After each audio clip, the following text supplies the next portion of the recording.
Welcome to the Unit 3 Human Digestion Lab. We are working on Part D, the last part of Day 1 in this walkthrough.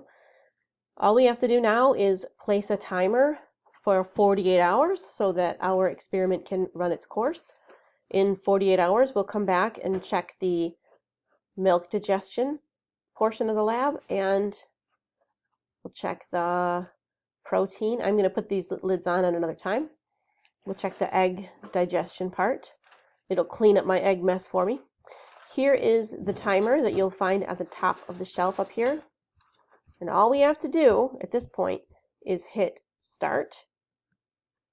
It's going to give you a passcode. So I suggest that you save this passcode here, someplace safe. I'm going to copy it and put it in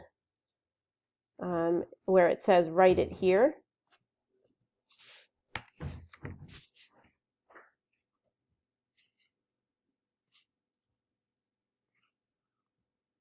And that'll be for us for when we come back in 48 hours.